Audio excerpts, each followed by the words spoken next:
leur amour était en danger. Le train-train quotidien, on ne s'écoutait plus, on ne se comprenait plus. On s'aime, mais à côté de ça, c'est difficile. Et pourtant, ils ont trouvé la solution pour sauver leur histoire. On a vu dans un journal une formation d'essence de l'amour. L'essence de l'amour, en 2 mots. Des petites astuces au quotidien. Essayer de faire comme si on venait de se rencontrer. On se voit quand on a envie de se voir, d'aller au resto, de voir nos amis, d'aller au théâtre. Mais voilà, de se voir pour les bons moments. Un nouveau mode de vie. Je lui bande les yeux et puis je lui dis des mots doux à l'oreille, où je lui fais goûter des aliments extraordinairement agréables. Dans toute une histoire, ils vont nous faire partager leurs petits secrets pour raviver la flamme. On est redevenu plus dans la séduction que nous avions il y a quelques années. Et on profite que des bons moments. Il n'y a aucune raison pour qu'on n'ait pas envie de se voir plus. Donc après, le temps fera les choses. Je crois que c'est le plus important.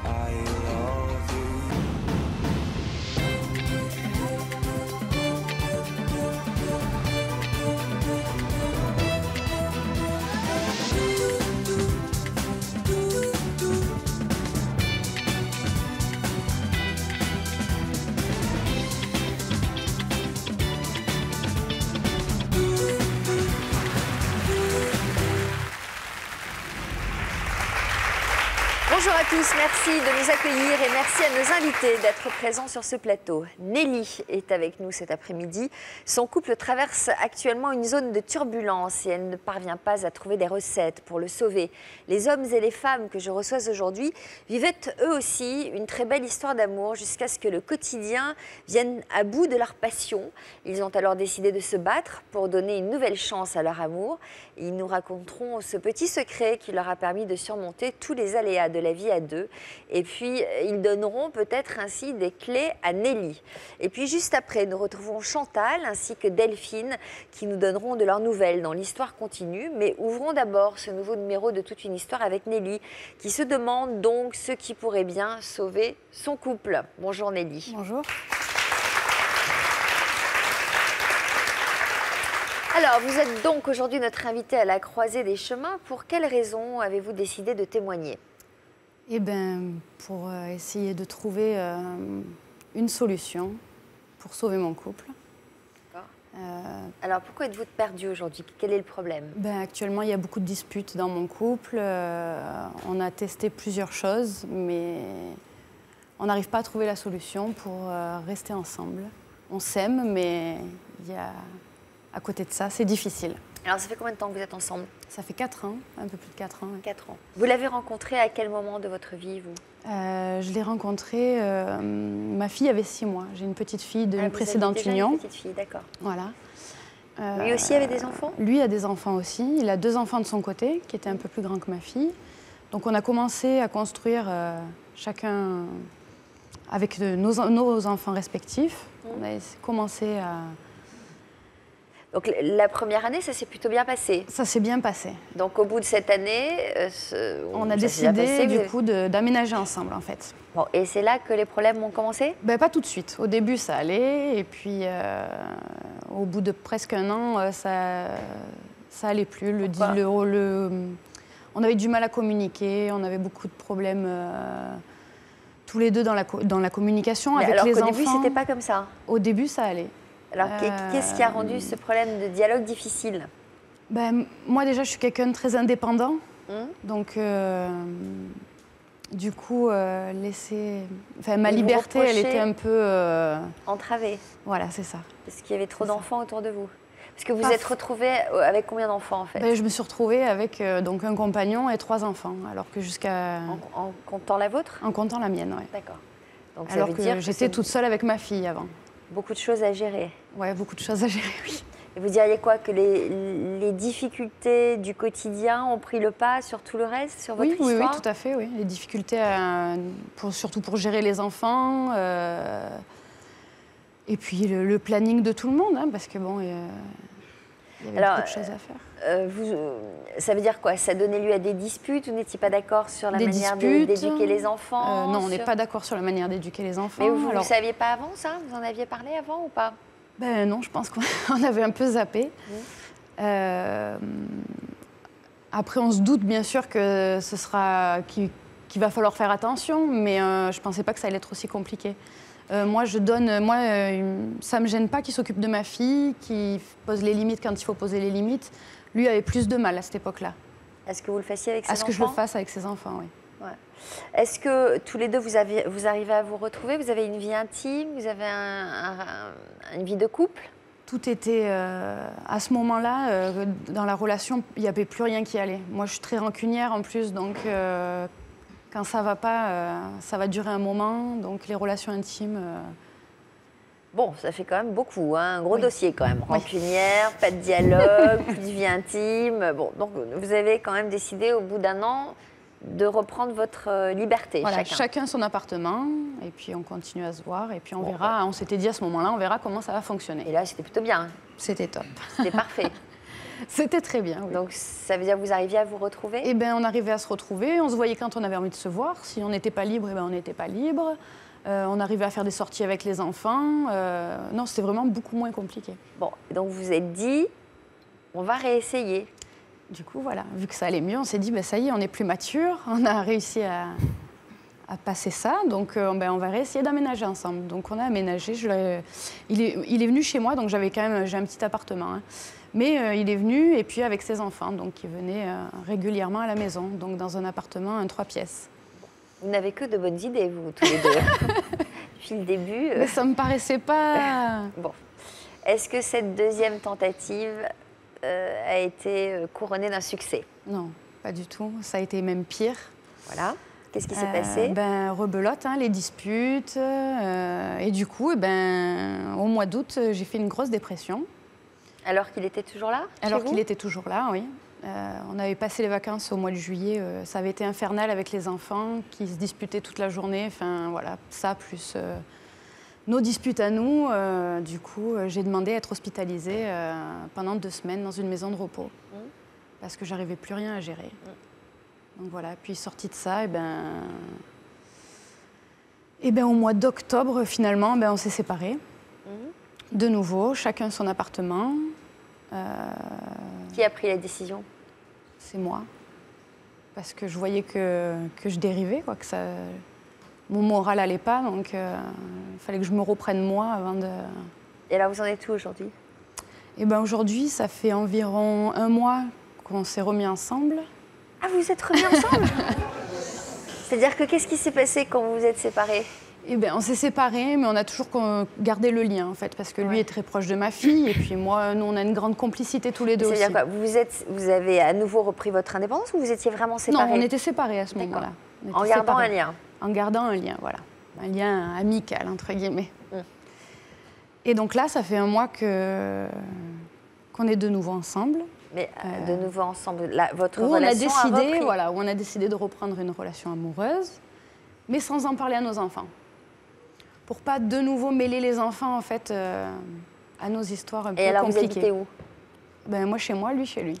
Donc c'est formidable, j'imagine. Oui et non, ça reste quand même compliqué. Quoi? Eh ben, d'être chacun chez soi, ça a des bons côtés, mais en même temps, ben, c'est difficile de ne pas avoir quelqu'un au moment où on en aurait besoin, quand on rentre du boulot ou des choses comme ça, de pouvoir parler, C'est-à-dire que là, vous voyez tous les combien? On se voit régulièrement, hein, puisqu'il travaille dans la ville où j'habite, donc du coup... Mais régulièrement, c'est quoi? Plusieurs fois par semaine? Oui, plusieurs fois par semaine. Après, où on se voit tous les deux, ça va être plus rare. Parce que moi, j'ai ma fille la plupart du temps. Il n'y a qu'une fois tous les 15 jours où je ne l'ai pas. Donc, du coup, ça laisse 1 fois tous les 15 jours de libre. Alors, vous vous retrouvez où? Chez moi, où on fait une sortie, mais pas chez lui. Bon. Donc, ça ne vous convient pas non plus, cette solution? Pas vraiment. Il y a quand même des disputes, il y a quand même... Donc, c'est pas avec lui et pas sans lui? Voilà, c'est ça. Je t'aime moi non plus. Mais vous l'aimez? Bah oui. Et il vous aime? Bah oui. Vous l'avez dans la peau? Et vous vous projetez de construire avec lui? Ben oui, j'ai eu projeté, mais c'est vrai qu'au jour d'aujourd'hui, je me demande si, si c'est vraiment la solution. Est-ce qu'il ne faut pas que j'essaye plutôt de me défaire de lui, de Alors, cette passion. quelle est la question que vous vous posez? Vous voulez des réponses sur quoi? Je me pose 1000 questions. Est-ce que vous devez rester avec lui? Est-ce que vous devez réhabiter avec lui? Est-ce que vous posez quoi comme question? Est-ce que je dois rester avec lui déjà? Est-ce que j'arriverai un jour à construire quelque chose avec lui? Est-ce que c'est normal d'aimer de cette manière-là? Pas avec lui ni sans lui? Non, je pense pas, non. Ah non, je ne pose pas la question. On va poser la question à Frédéric, mais c'est ça en fait. Vous vous demandez tout ça. Est-ce que c'est vraiment de l'amour? Est-ce que c'est... Ouais, c'est toutes les questions, oui. Comment vous allez psychologiquement? Ben, je suis pas bien. Je suis pas bien parce que mine de rien, les disputes, ben, ça me mine. Et ça continue les disputes là? Les disputes, oui, reprennent de plus belle, mais toujours par rapport à l'éducation des enfants là. Mais puisque vous ne les élevez là, vous ne les élevez. Oui, on est censé ne pas en parler aux enfants, mais ça nous arrive de nous voir avec les enfants. Et alors, les enfants, ils savent que vous n'êtes... Enfin, ils n'ont aucun doute. Bien sûr que si, vous les prenez pour des truffes. Non. Évidemment qu'ils ont tout compris, les enfants. Frédéric. Bonjour Frédéric, Bonjour, notre thérapeute de couple. En tout cas, vous avez bien fait de venir. Je pense que vous allez trouver des réponses tout au long de cette émission. Frédéric va tenter de vous en donner. Qu'est-ce que vous pensez de ces difficultés rencontrées par Nelly? Déjà, votre témoignage montre bien, comme dans beaucoup de couples que je reçois, que de s'aimer, ça ne suffit pas. C'est-à-dire que souvent, les couples ont la croyance que parce qu'on s'aime, quand on va partager une vie commune, ça va être fluide, ça va être simple, ça va aller de soi. Mais ce n'est pas le cas. Ce n'est pas le cas, pourquoi? Parce que justement, la vie commune, c'est l'épreuve du feu. C'est-à-dire que c'est là où on va se rendre compte de qui est vraiment l'autre et on va commencer à confronter nos différences. Et souvent, comme dans votre cas, c'est sur les enfants, sur l'éducation à donner aux enfants, sur le mode de vie, sur le rythme de vie aussi. Et puis, la vie commune, c'est aussi... chacun arrive avec sa vision du couple, sa vision des rapports hommes-femmes, et ça a un impact sur la manière d'être en relation. Et en fait, les disputes, c'est le signe en fait, de l'affrontement de ces différences et de l'incapacité à trouver des solutions ensemble. Et ça indique juste un manque de maturité dans la relation. Mais ça peut évoluer. Alors, certains couples ne survivent pas à cette phase de la relation qui est la lutte de pouvoir, en fait. Je confronte ma manière de voir et je veux amener l'autre sur mon terrain. Donc, si l'autre ne vient pas sur mon terrain, je lui en veux. Et je boude, et je suis dans la rancune, et je suis dans la rétention par rapport à la sexualité, par exemple. Et donc, cette lutte de pouvoir ne mène à rien. Elle est épuisante, vous l'avez dit, les disputes sont épuisantes. Et il faut apprendre à accepter que l'autre, justement, soit un autre, soit différent de moi, et que j'ai à faire avec ces différences. Et c'est en cela que le couple doit gagner une maturité, apprendre à entendre l'autre, mais aussi en me respectant moi. Donc c'est tout un cheminement qu'il y a à faire. Et je pense que dans votre cas, si vous n'apprenez pas à entendre ce que l'autre a à dire, et puis à trouver des solutions ensemble où chacun se sente respecté, les disputes continueront. Parce que vous chercherez toujours à amener l'autre sur votre terrain, et ça ne marche pas. C'est voué à l'échec. Donc il faut apprendre à faire des pas. Mais est-ce que dans votre expérience de thérapeute, en général, ça peut finir par s'apaiser? Absolument. Absolument, quand le couple réussit à gagner en maturité. Et le travail qu'on fait, justement, c'est d'apprendre, chacun apprend à entendre ce que l'autre a à dire, à exprimer des besoins, à mettre des mots sur ce dont j'ai besoin dans la relation. Et notamment, les réajustements par rapport aux enfants, ils sont très importants. C'est difficile de recomposer une famille. Il y a des enjeux. Voilà, votre fille, elle vit avec vous, donc c'est plus facile en général pour le conjoint de lier la relation avec l'enfant qui habite en permanence qu'avec des enfants qui viennent tous les week-ends, c'est beaucoup plus compliqué. Et puis, il y a une tolérance que le papa a et qu'on a du mal à avoir parce qu'on ne peut pas faire trop de différence d'éducation. Donc, tout ça, c'est des réajustements à faire et chacun a besoin d'entendre la réalité de l'autre et d'en tenir compte, surtout. Donc, mais le fait qu'ils soient aussi dépendants l'un de l'autre, finalement, puisque ça ne leur convient pas du tout d'être séparés. Non. Donc, ça veut dire qu'ils tiennent l'un à l'autre. Absolument. Donc, ça veut dire que vous pensez, au vu de ce témoignage, qu'il y a un avenir possible. Absolument. Absolument, mais peut-être en allant chercher de l'aide, parce que là, ils ne s'en sortent pas. Ils sont dans les disputes, même en étant séparés, ils continuent de se disputer. Ouais. Donc, peut-être aller voir quelqu'un qui pourrait vous aider, justement, à apprendre à vous entendre, plutôt que de vous aboyer dessus. Vous avez le même âge, tous les deux? Non, il est plus âgé, il a 36 ans. Donc, combien de différence? Moi, j'ai 29, ça fait il y a 6 ans de différence. Il a 36 ans. il a 35. Il a 35 et moi j'ai 29. D'accord. Ça fait Donc, 6 il n'y a ans. pas une grosse différence. Ok, alors vous allez écouter le témoignage de nos autres invités qui ont su surmonter leurs difficultés et peut-être que vous allez profiter de leur expérience, de ce qu'ils ont à vous dire. Il est temps en tout cas d'ouvrir la première partie de notre émission que nous avons intitulée « Ça, c'était avant » et on va s'intéresser au témoignage de Christine et de Bernard. Bonjour. C'est avec vous, Christine, que je vais commencer. Vous avez fait la rencontre de Bernard en 1989. Vous êtes mariés 6 ans plus tard. Vous avez mis quand même du temps pour vous découvrir tous les deux. Quels souvenirs vous gardez de vos premières années de couple? Un souvenir merveilleux. Le coup de foudre déjà. Mariés 6 ans plus tard, mais on a vécu ensemble bien avant. Donc presque tout de suite quand on s'est rencontrés, vraiment... La vie idyllique, les sorties, être étudiant, vraiment. Alors, qu'est-ce qui a mis fin à cet environnement paradisiaque? Le train-train quotidien, le burn-out de mon mari, suite à l'épuisement au boulot. Au bout de combien de temps? Dans les années 2000.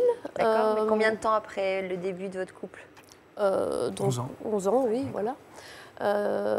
Les enfants, on a 3 enfants, un incendie qui a beaucoup perturbé la vie de famille. D'accord, donc il y a eu beaucoup de choses quand même. Oui, hein. voilà, beaucoup de choses. Beaucoup de choses qui ont débouché donc sur un éloignement entre vous?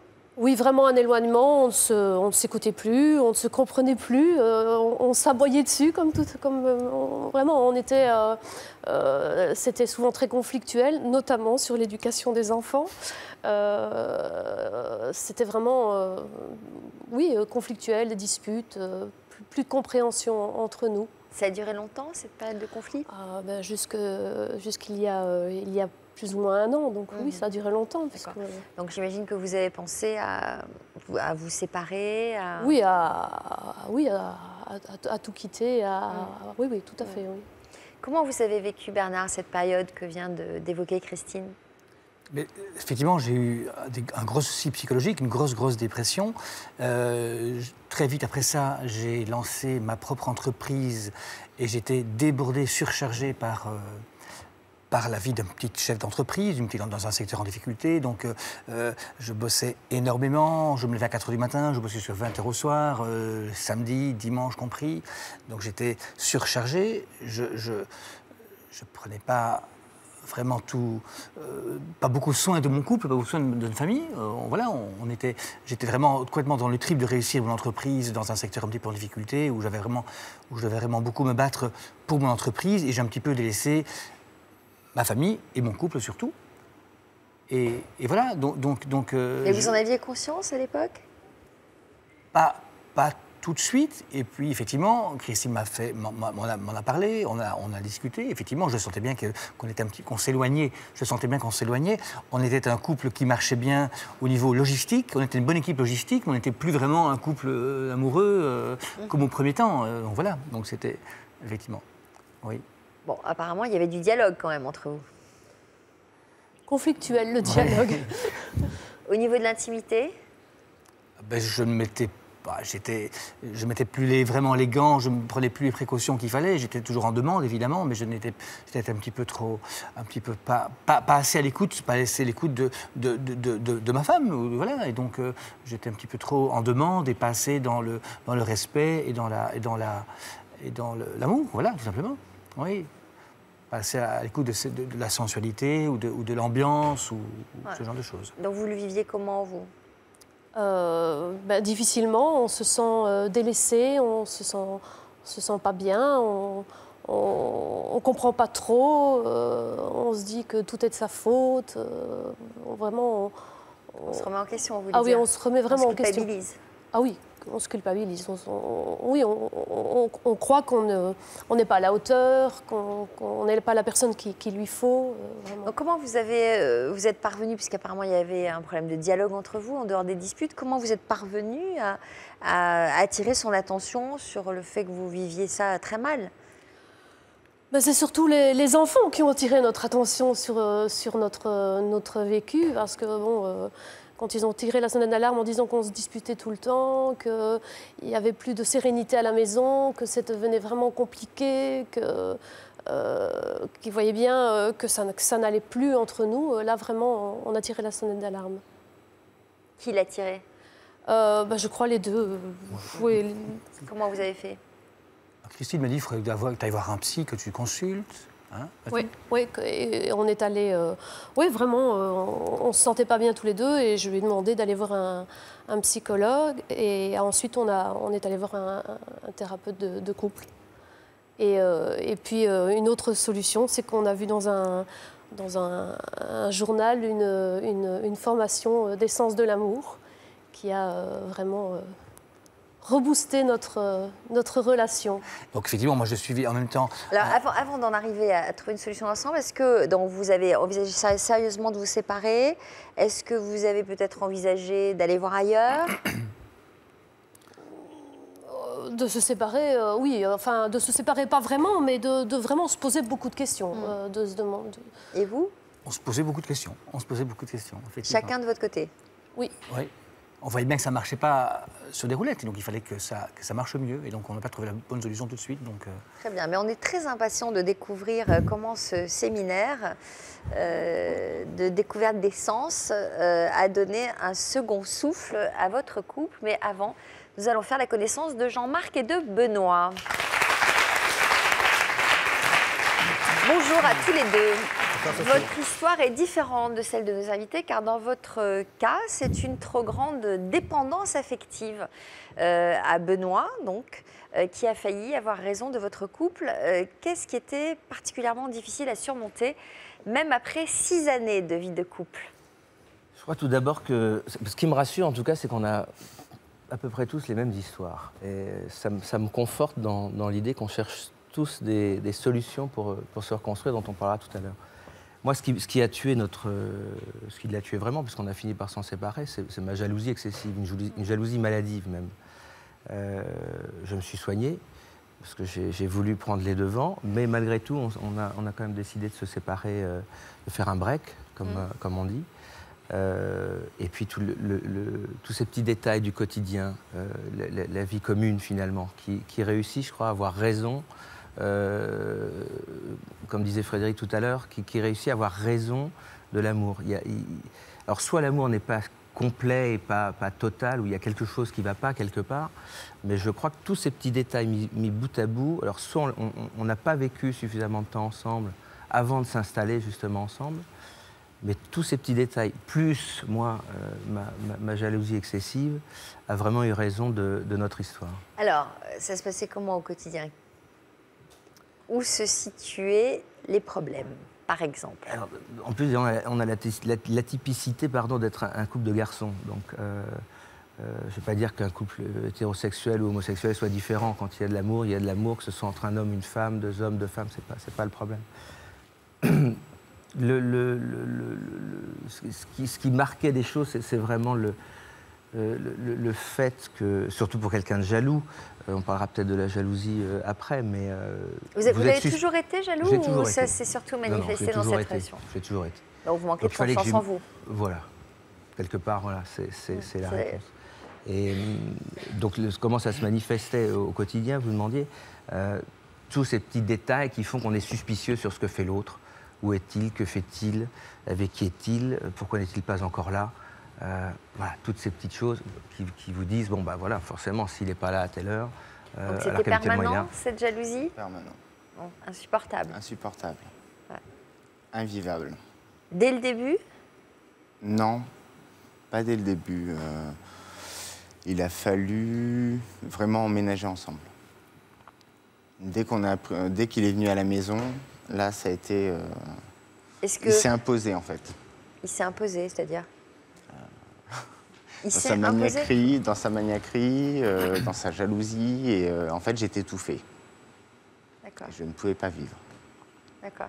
Donc, ça se traduisait comment? Qu'est-ce que vous subissiez, alors, au quotidien?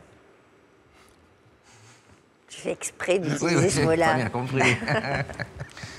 Ce que je subissais au quotidien, c'est de l'agacement. J'étais énervé quotidiennement, j'avais plus envie de rentrer à la maison.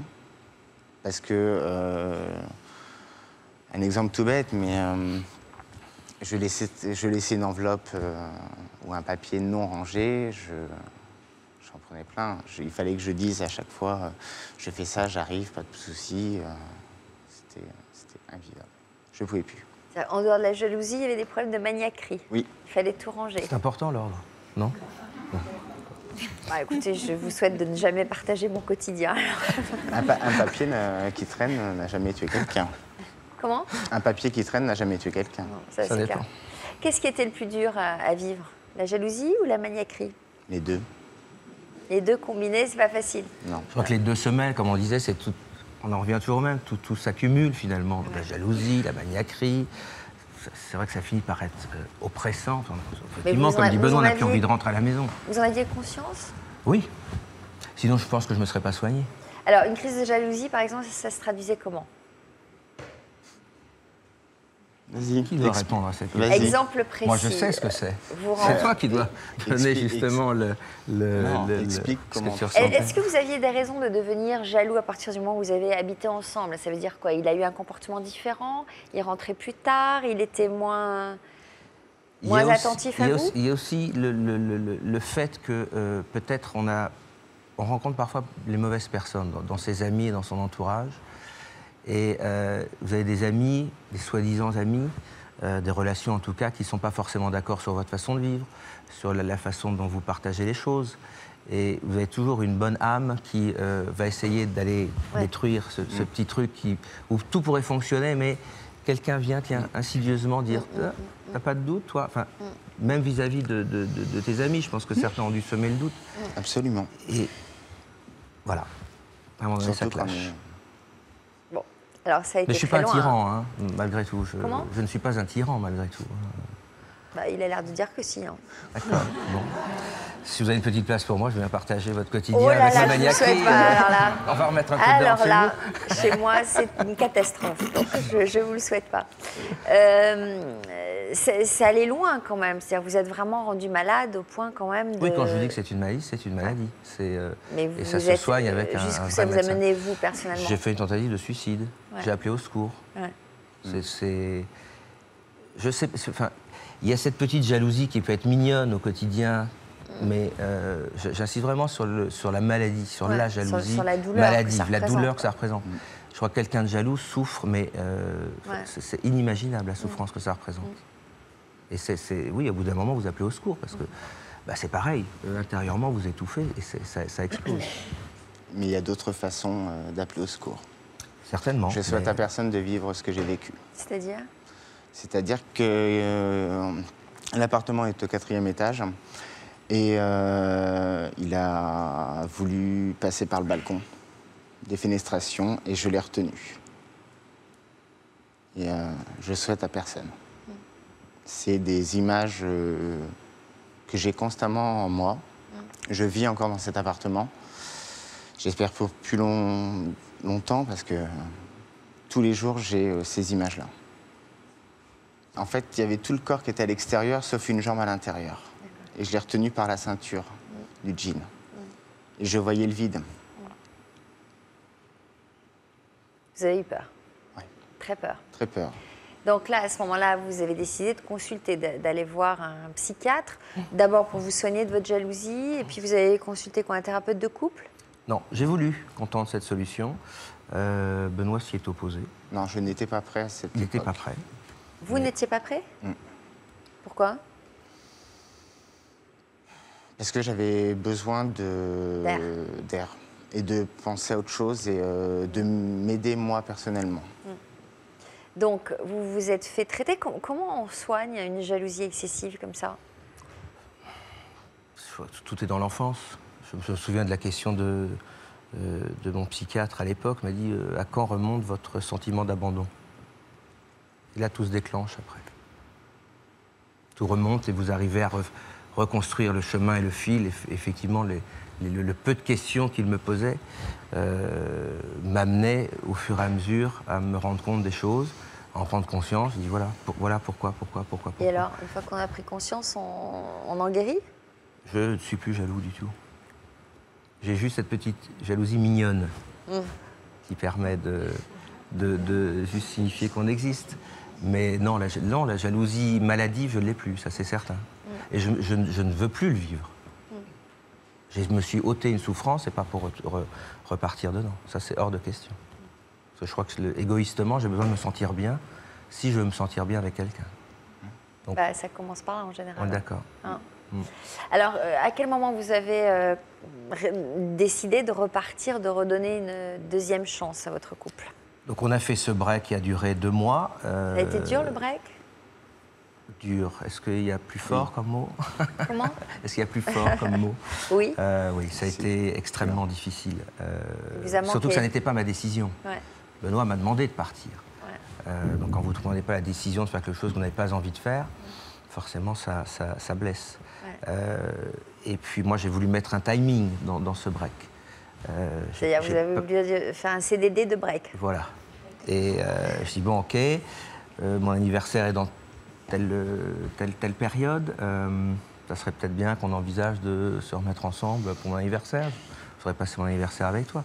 Donc j'ai un peu précipité les choses finalement, ce qui était absolument, en y réfléchissant aujourd'hui, complètement ridicule. Ouais. C'est ce qui a fait que on s'est séparés à nouveau.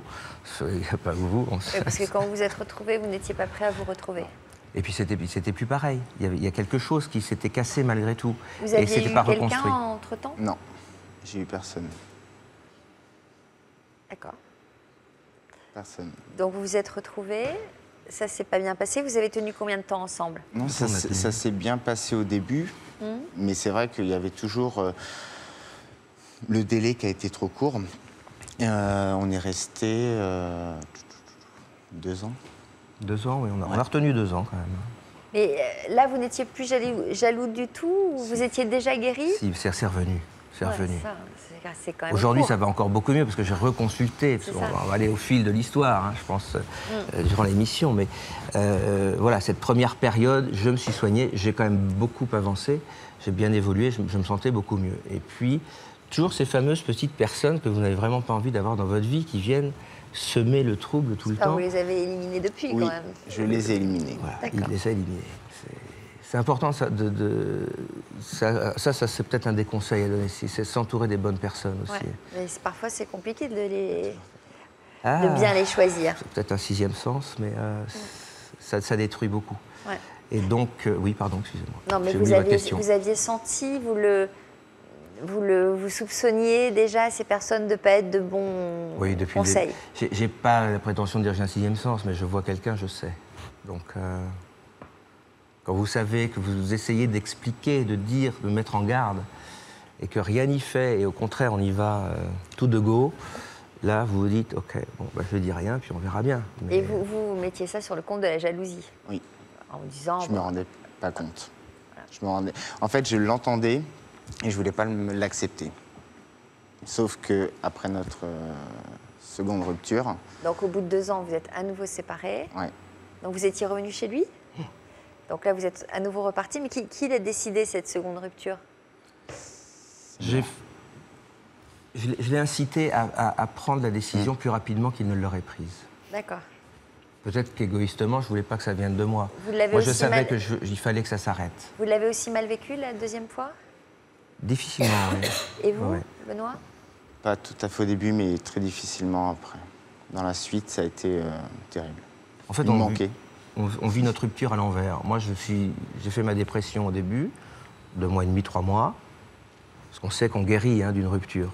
Pour en avoir déjà vécu, vous savez que finalement, on se reconstruit. Il y a juste une période de temps difficile.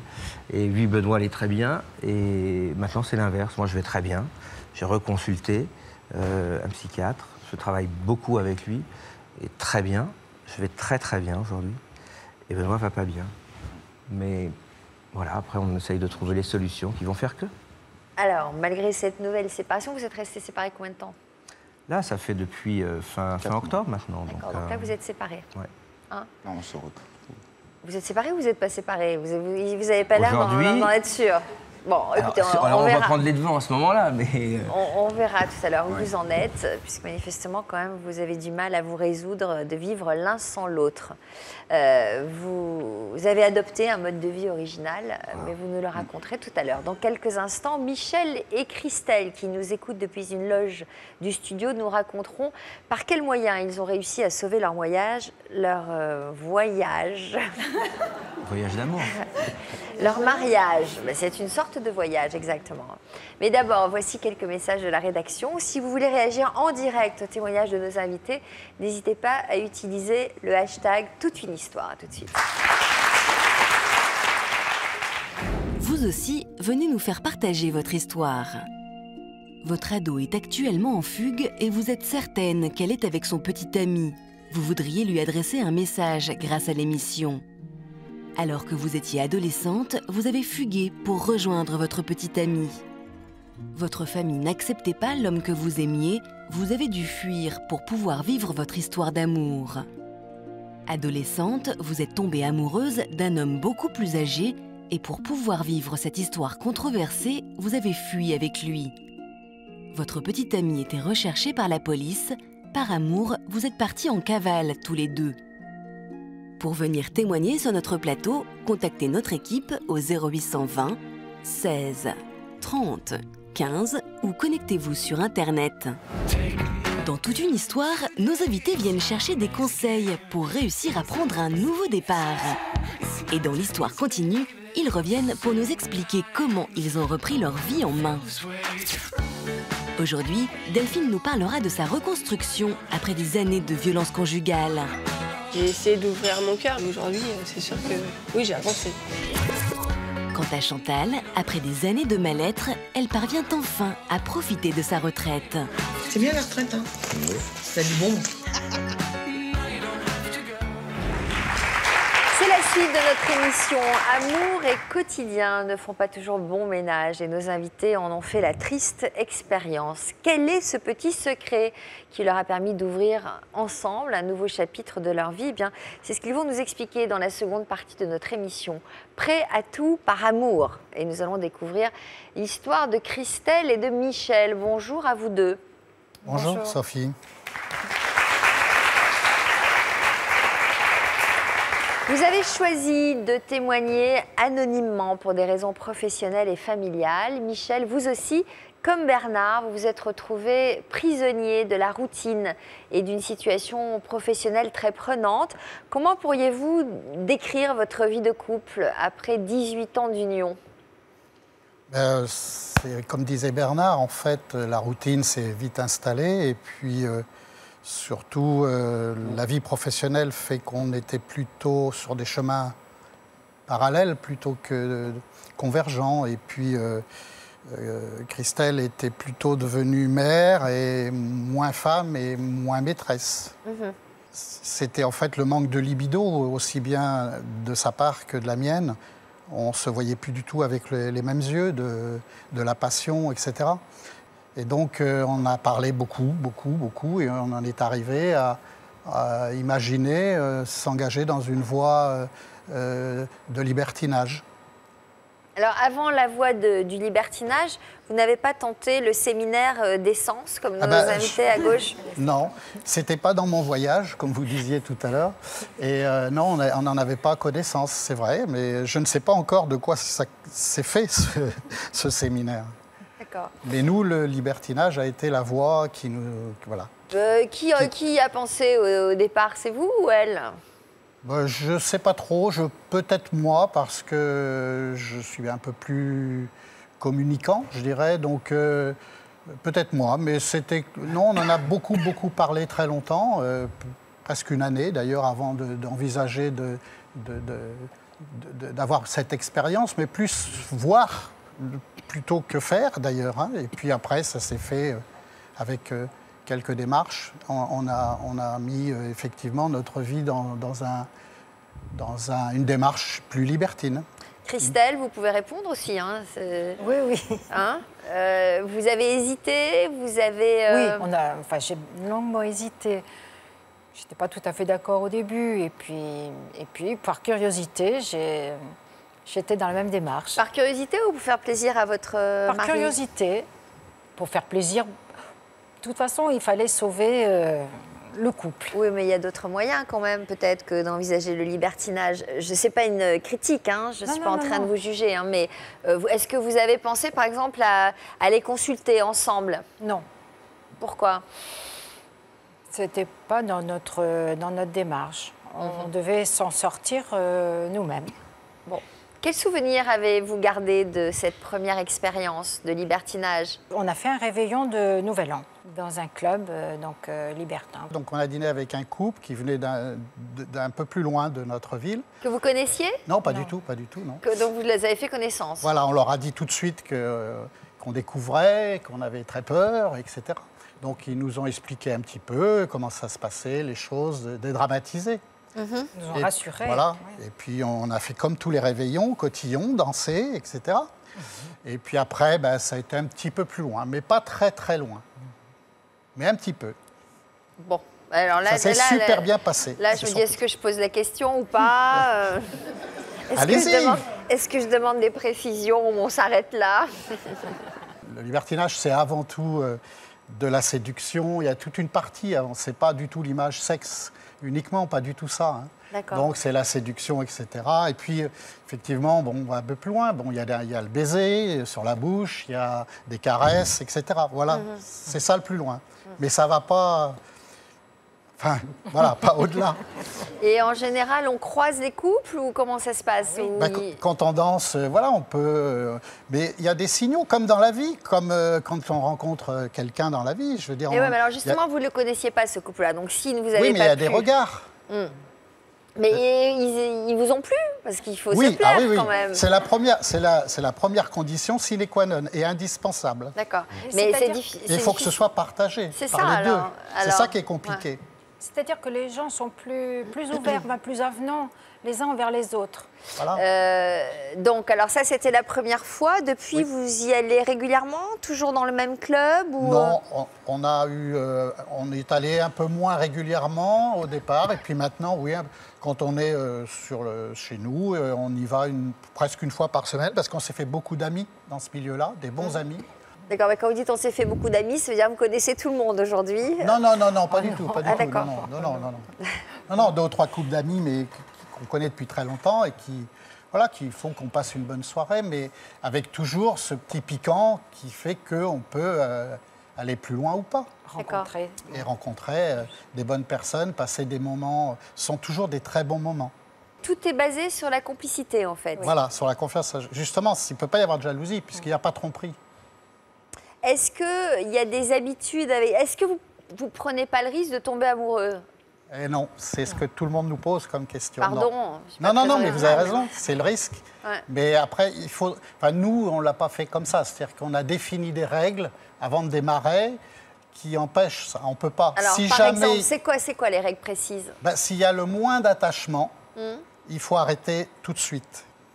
Et on arrête tout de suite. Mais par exemple, vous dites que vous retrouvez des amis, on est attaché à des les amis, amitié. C'est les amis par amitié, comme vos propres amis à vous. C'est la même relation. Mais avec lesquels il n'y a pas forcément une relation non, physique. Il y a eu, mais il n'y a plus. Au bout de quelques temps, c'est vraiment des amis, donc c'est plus pareil. Donc il y a plus. C'est pas l'obligation, surtout pas d'ailleurs. Aucune obligation.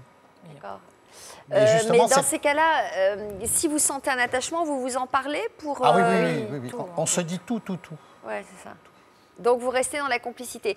Est-ce qu'il n'y a pas une surenchère? C'est-à-dire qu'à partir du moment où on a essayé plusieurs expériences différentes, d'être actif, d'être passif, de regarder, de rencontrer des gens dans des soirées, dans des clubs et tout, est-ce qu'on ne cherche pas toujours plus? Est-ce qu'on ne met pas la barrière toujours plus loin? Ah oui, non, pas du tout. Non.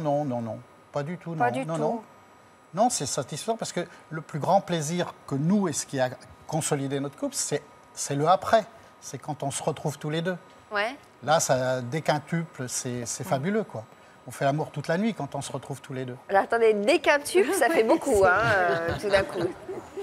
Donc c'est l'excitation de l'inconnu aussi. Oui, il y a ça, oui, tout à fait. Voilà, l'aventure d'une soirée. Voilà, tout à fait. Que vous allez partager, que vous allez vous commenter, vous raconter et revivre ensemble. Voilà, et qui peut d'ailleurs durer plusieurs jours, de se raconter, etc. Ça tient, c'est pas que la soirée.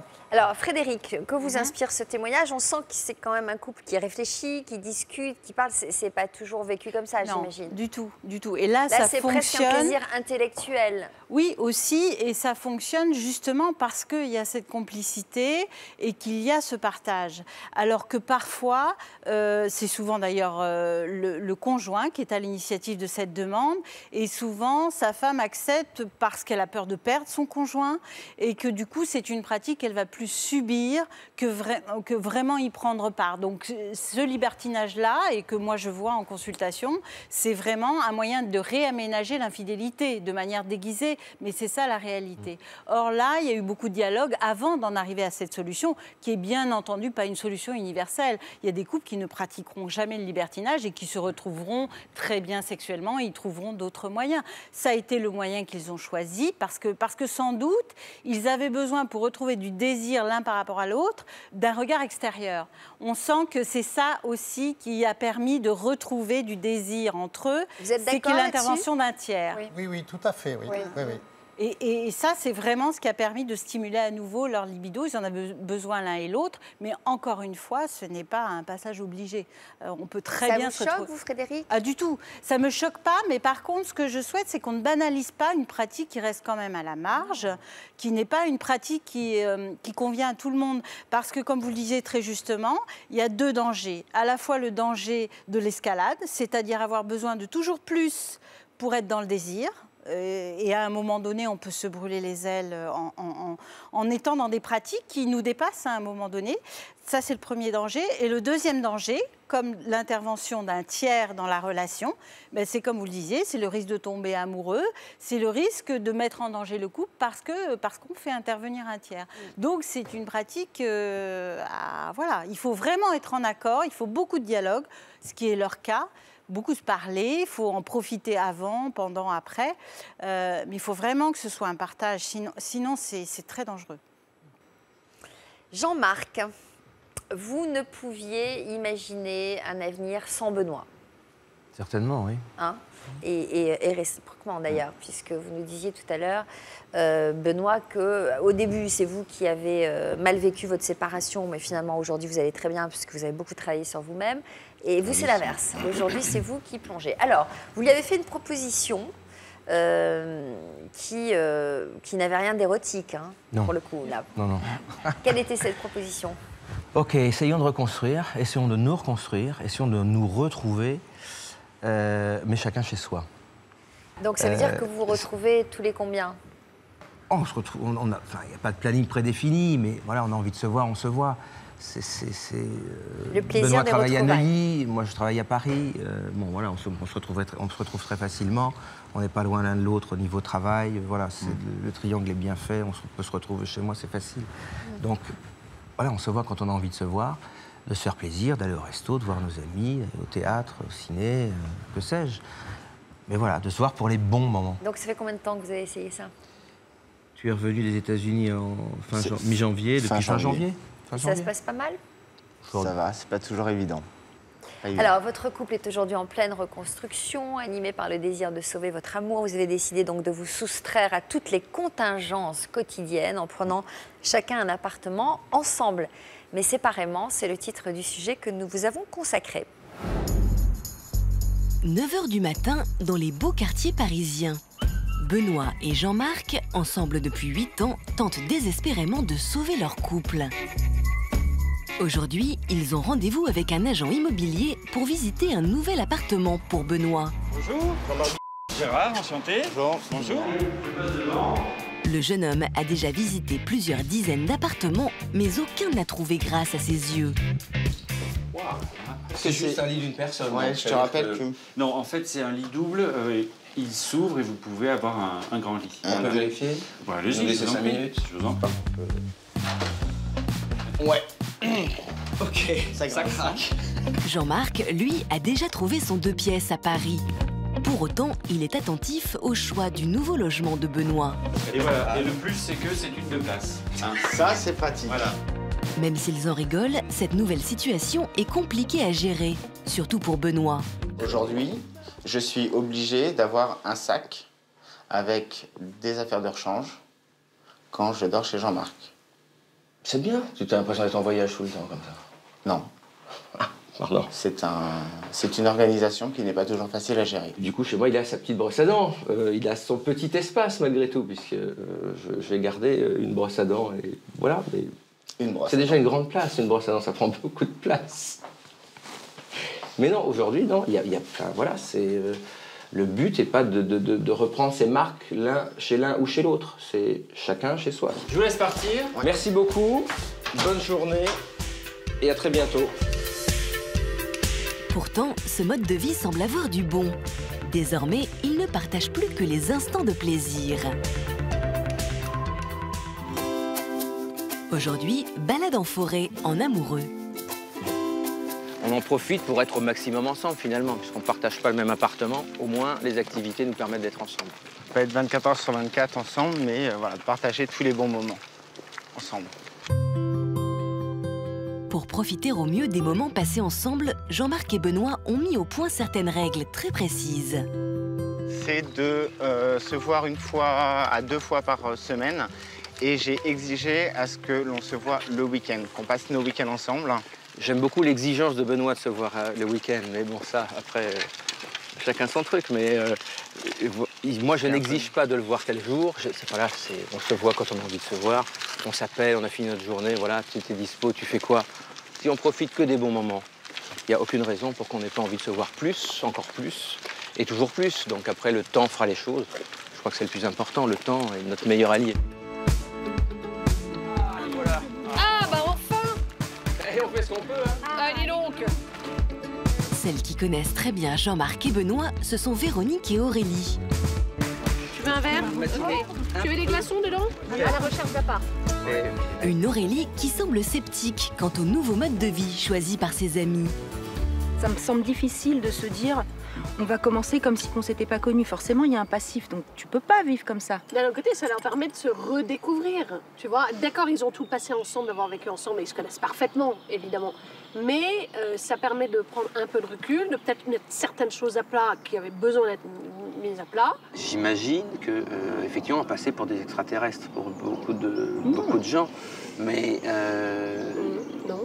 Est-ce que ça reste pas une des solutions à essayer? Je pense qu'avec cette solution, notre couple peut s'en sortir avec la volonté de chacun. Il n'y a aucune raison que ça puisse pas fonctionner. Après, je le répète encore une fois, ça fonctionne très bien, ça fonctionne pas, on verra. Don't say goodbye.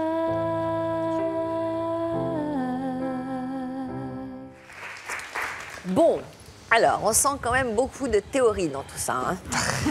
Hein. Beaucoup de théories, les bons moments. Ça veut dire quoi de partager les bons moments? Ce qui vous casse pas les pieds. Hein? Ce qui ne vous casse pas les pieds. Parce que là, c'est très bizarre, le rapport c'est complètement inversé. Vous avez l'air de souffrir de cette situation. Vous dites que vous exigez de vous voir le week-end. Ça veut dire quoi? Que vous n'avez pas forcément envie de le voir le week-end? Pas forcément. Je peux avoir aussi mes activités. Là, on a l'impression, je sais où vous voulez en venir, oui, que je vis très égoïstement mon célibat. On a l'impression pas du tout. On a l'impression que vous avez pris le contre-pied de la jalousie excessive par une sorte de pseudo-détachement qui me paraît excessif. Je ne sais pas ce qu'en pense Frédéric. Alors, moi, ce qui me frappe, c'est que, en fait, vous étiez stigmatisé comme le dépendant affectif du couple, voilà. Mais quand il y a un dépendant affectif, il y a de grandes chances qu'en face, il y ait un autre dépendant affectif. Donc, je crois que cette solution ne réglera pas ce problème-là entre vous. C'est que vous êtes tous les deux dépendants affectifs.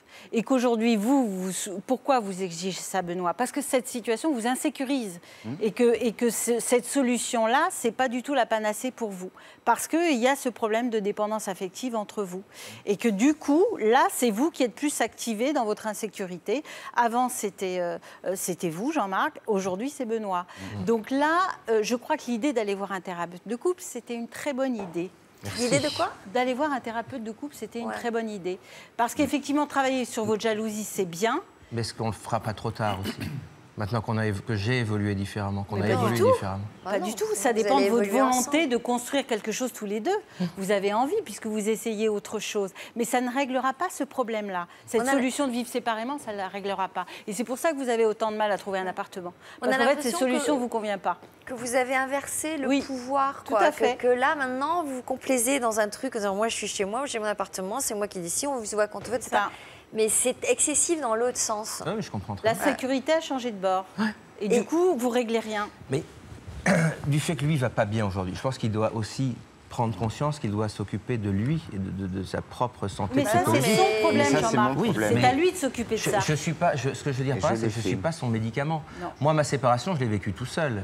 Je ne pouvais pas me rapprocher et avoir ce lien de sécurité, finalement, que je ressentais avec lui. Je suis d'accord avec vous. Aujourd'hui, lui, il l'a. Il y a une tension entre vous qui se sent. Il y a des choses pas réglées. Benoît parlait des images qui restent. Et tout ça, vous ne pouvez pas recommencer à zéro.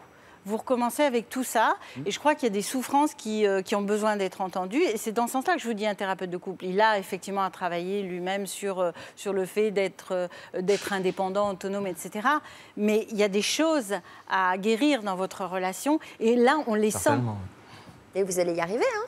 Mais pas de raison. Non, Frédéric, on sent beaucoup d'amour quand même. Mais est-ce que vous avez pensé à la solution de l'appart sur le même palier? Surtout pas. Il refuse. Autant s'installer ensemble. Mais pourquoi? Autant prendre le même appartement. Non, comme ça vous avez votre petit truc de maniaquerie chacun dans votre coin. Rien n'est ridicule. L'essentiel, c'est de trouver une solution qui convienne aux deux. Qui convienne aux deux, merci. Qui convienne aux deux. Oui, mais pour moi, c'est pas ridicule de... Le coup du nomadisme, c'est insupportable. Ça, le coup du nomadisme, là, être sans arrêt avec son sac. C'est horrible. Insécurisant. C'est impossible. Voilà, l'insécurité. L'insécurité et puis l'organisation toute permanente. Ah oui, quoi. non, mais c'est ingérable. C'est ingérable.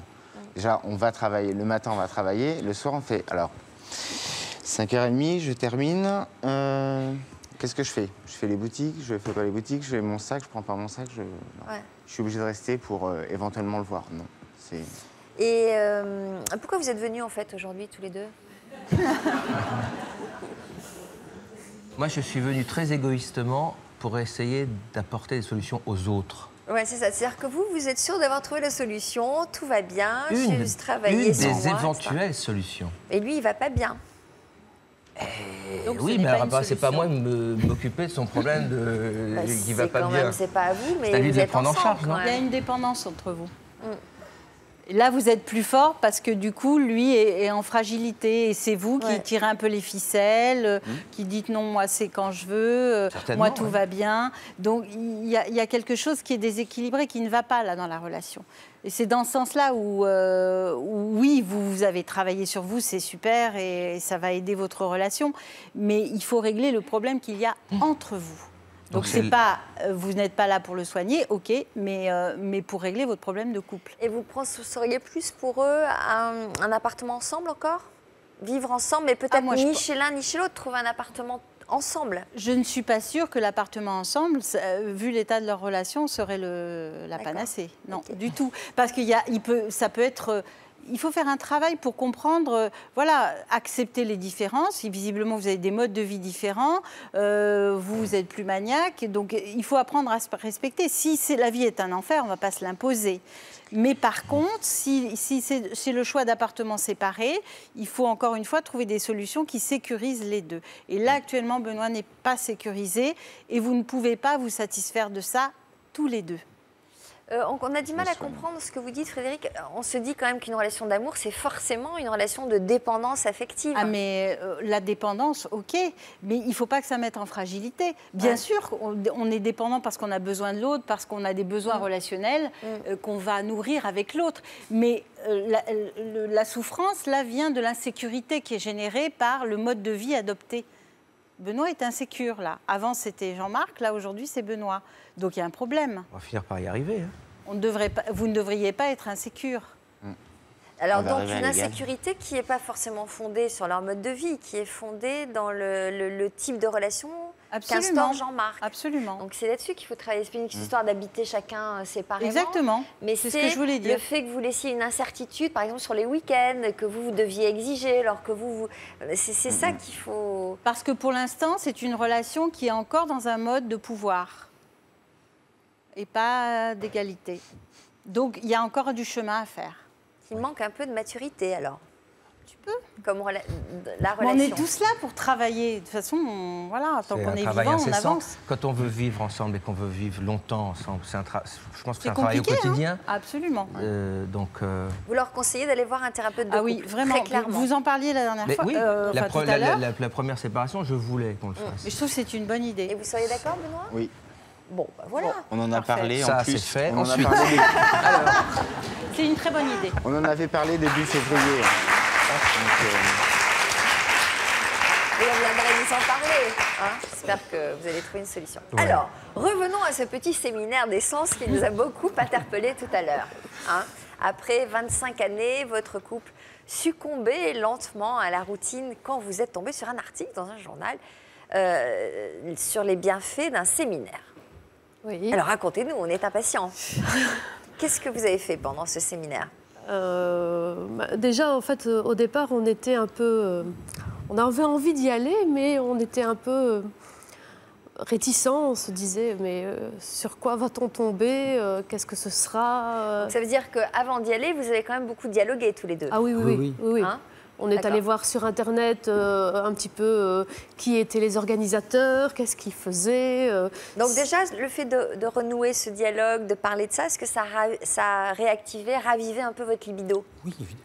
La libido et le couple, enfin oui, la libido, oui, le couple aussi, certainement. Et donc, déjà, vous aviez retrouvé déjà une complicité? Oui, tout à fait. Oui. Et alors, quand vous êtes arrivé au séminaire... Ah mais déjà, un petit peu avant, là, on reçoit quelques jours avant un mail disant il faut prendre un bandeau ou un foulard. Je dis oula, qu'est-ce que ça va être ce truc? Et puis tout en fait, c'était pas du tout ce qu'on pouvait imaginer. Un bandeau pour se bander les yeux? Oui, donc voilà, un petit peu une petite crainte, une petite appréhension. Et en fait, c'est juste pour pouvoir, je lui bande les yeux et puis je lui dis des mots doux à l'oreille, où je lui fais goûter des aliments extraordinairement agréables. Et donc voilà, donc c'est tout à fait pas ce qu'on imaginait au départ. Et donc c'était une redécouverte des sens, le toucher, la parole, les petits bruits, voilà. Et puis ça vous a un peu excité? Non, c'est pas vraiment ça. C'est plutôt retrouver une intimité dans la discussion entre nous, de pouvoir poser des mots, de pouvoir dire ce qu'on ressent, de justement ne plus être dans, comme on en parlait tout à l'heure, ne plus être dans la confrontation, de ne pas essayer d'attirer l'autre sur son terrain, mais plutôt de comprendre l'autre et dans le respect et la redécouverte de l'autre. Oui, et de se rendre compte qu'en fait, on était vraiment... aux antipodes. Non, pas du tout, justement. Très proches vraiment l'un de l'autre, avec des choix identiques par exemple, de goûter des choses, des photos qui nous intéressaient dans des revues. Et vraiment, on s'est retrouvés sur un terrain d'entente. Ouais. Voilà. Tous les sens, et pas uniquement la sexualité dans la sensualité, c'est aussi lui chuchoter à l'oreille des mots doux, comme quand on a fait ça quand nous avions 18 et 20 ans. Lui dire dans l'oreille que je la trouve jolie parce qu'elle a des beaux cheveux, parce qu'elle sent bon, parce que c'est aller ensemble main dans la main dans un bois ou dans un jardin pour toucher les feuilles d'un arbre. C'est pas enfin, c'est tout. Le goûter, lui faire goûter une fraise, puis lui faire goûter un chips. En vous écoutant, on se dit, est-ce qu'on a besoin d'un séminaire pour faire tout ça? Mais après 25 ans, peut-être c'est bien de se... mettre la main dans un jardin ou dans une fleur. Mais je pense... On n'a pas besoin d'un séminaire, mais c'est bien de se rappeler des bases. Alors, on va demander à celle qui organise justement tout ça, qui s'appelle Julie. Vous allez nous dire votre nom directement, comme ça, voilà. Ça m'évitera de... Ce qui est un peu compliqué. D'écorcher votre nom. Bonjour, Sophie. Alors, Julie Van Rompe. Donc, vous travaillez avec Pascal De Sutter, un sexologue que nous avons reçu récemment. Et vous êtes donc à l'origine de ces stages d'éveil des sens. Oui. Alors, racontez-nous en quoi ça consiste. Justement, je disais qu'on se dit qu'on peut faire peut-être cette expérience sans aller dans un séminaire. entièrement d'accord avec vous et c'est tout à fait l'idée, ce qu'on prône et ce qu'on amène les couples qui viennent nous voir à faire, c'est de se dire qu'au quotidien, avec tout ce qui nous entoure, on peut se découvrir, se redécouvrir. Mais pourquoi venir dans ces séminaires? Parce que justement, on l'a peut-être oublié au fil du temps.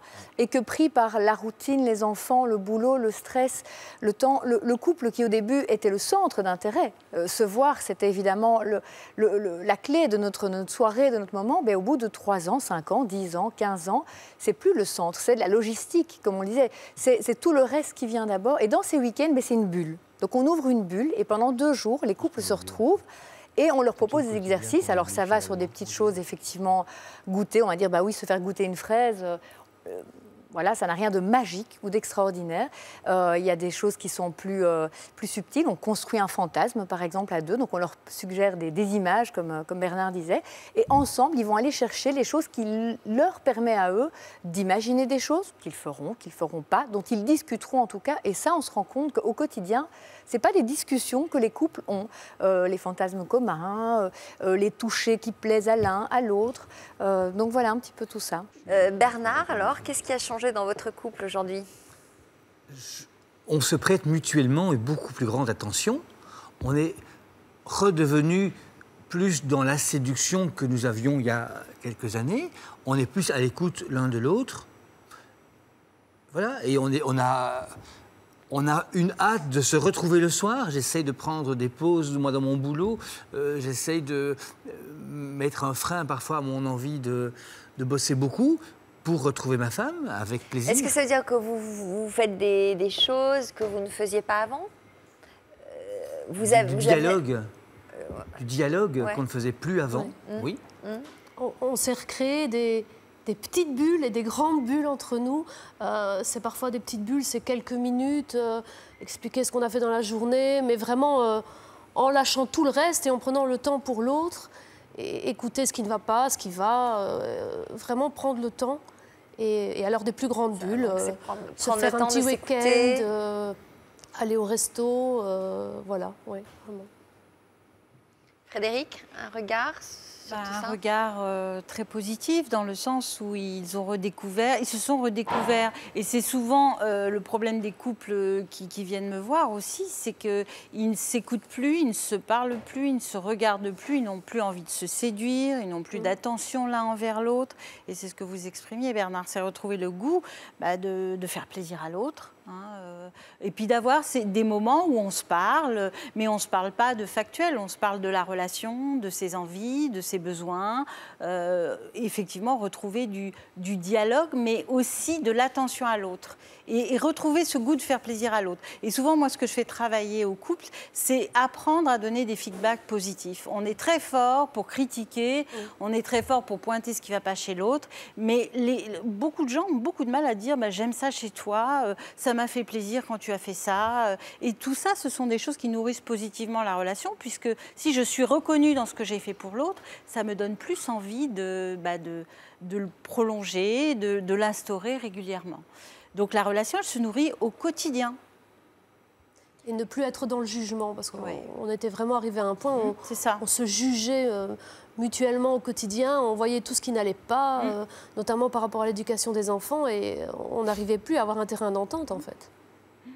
Bon, en tout cas, on se dit qu'on peut trouver des solutions. C'est ce que vous vous dites aussi, Nelly. Vous retenez quoi de tous ces témoignages?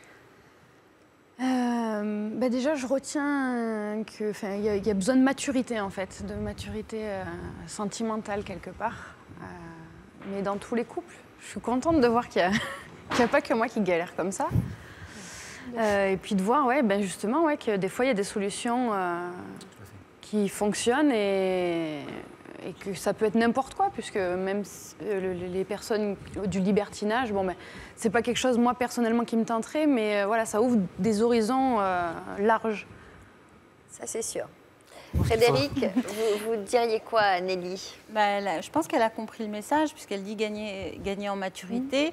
Et ça passe par vous poser avec votre compagnon, puis parler de tout ce qui ne va pas, parler de vos envies dans la relation, et d'apprendre à vous écouter mutuellement. Parce que là, vous ne vous écoutez plus du tout. Non, du tout. Donc il y a vraiment besoin de se poser ensemble. Et puis je pense que votre passage à l'émission aussi, il sait que vous êtes là.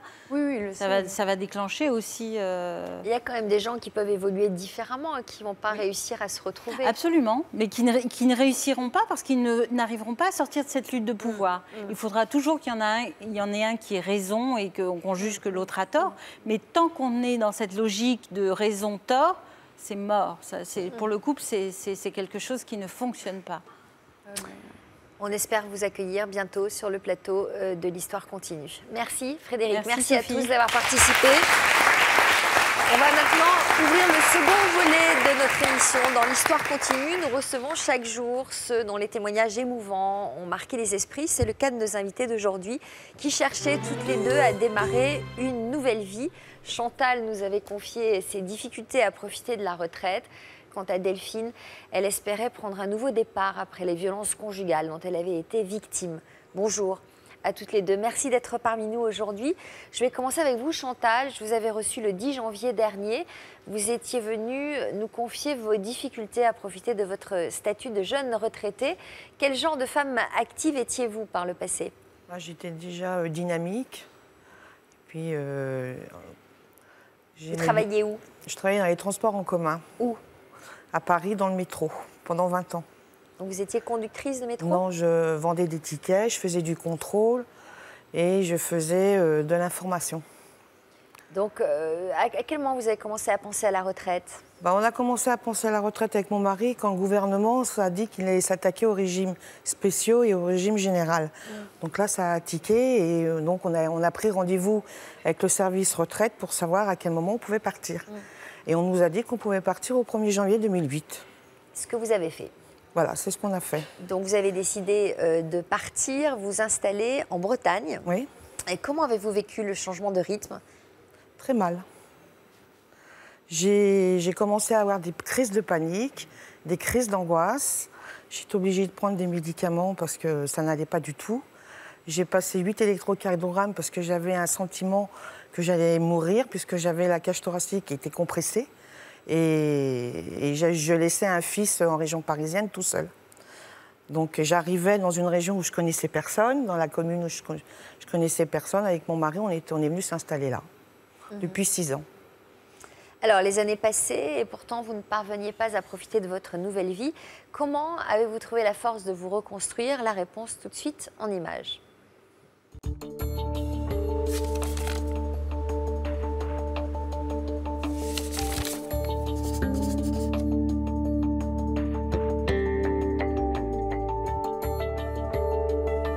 J'ai vu ma vie complètement s'écrouler parce que je me suis dit que je ne servais plus à rien.